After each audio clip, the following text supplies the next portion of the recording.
That cover certainly got your attention now, didn't it? For the story behind it, we have to go a bit back into the past.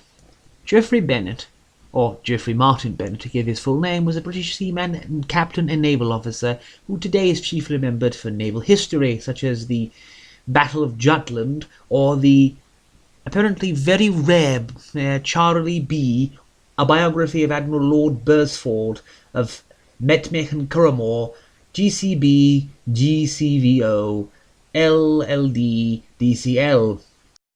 He wrote some of his fiction under the pen name Sea Lion, but almost all of these seemingly drawing on his own experiences at sea and thus having something to do with ships. Even 2 of his 3 Desmond Drake novels about a British intelligence agent deal with ships in some capacity, be it blowing them up or finding them when they get lost.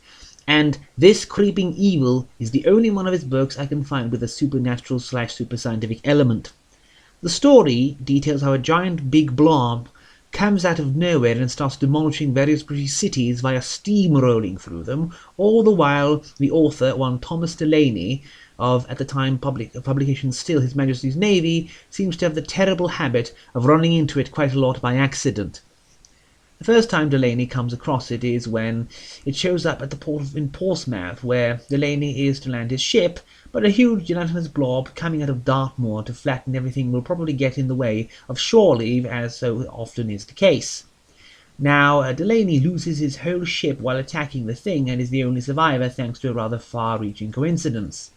Then, never caring to really mourn for any of the men he captained for over 2 years, and acting like, that was just a nuisance and an embarrassment at best, he carries on talking about the thing a whole lot.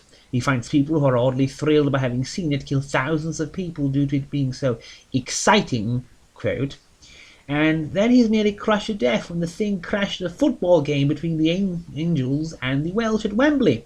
The final result of said unfinished game surely being the focus of much pub-side speculation and the occasional dust-up.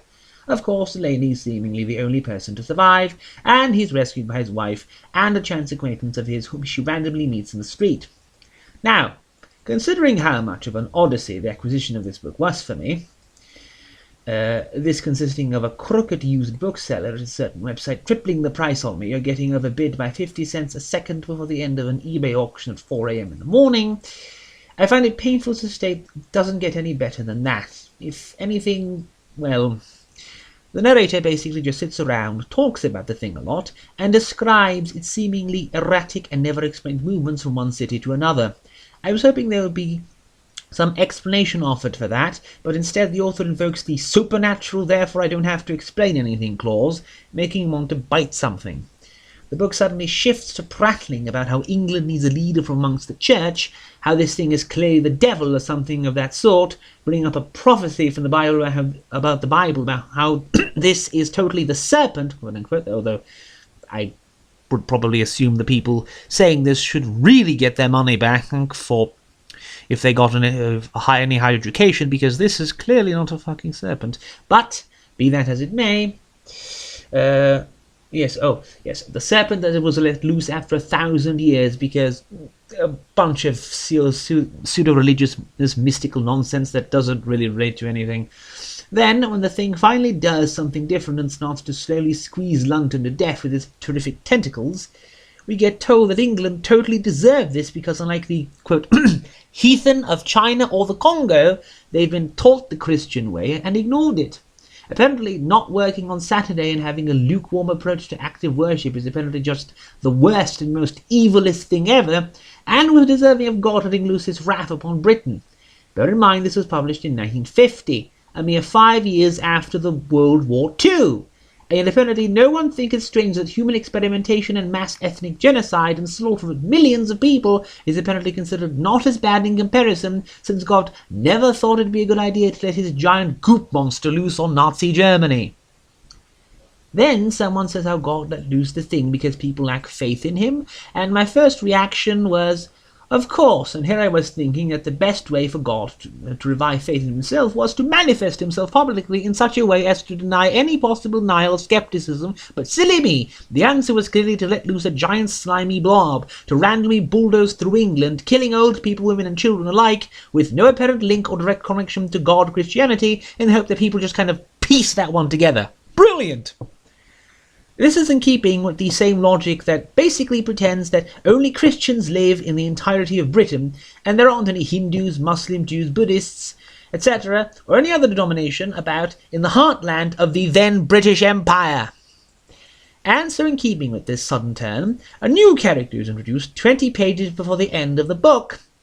The book has a real problem, by the way, with basically having no one but Delaney stay around long. Every character that gets introduced only shows up for a chapter or two before dying or leaving for the rest of the book.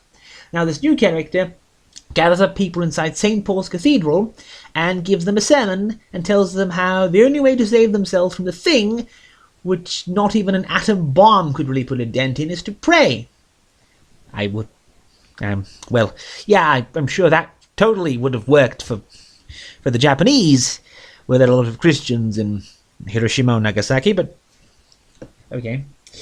Not, getting airlifted out of there, which the authorities tried a whole one time, and then since the plane got demolished by a crowd, they just kind of never tried again. Even though the only reason that was failed was because people didn't have discipline and just rushed the damn thing. So, just come in, just pull out a gun and tell people to keep an orderly line, and you're set. But apparently, simple solutions are for evil heathens or something.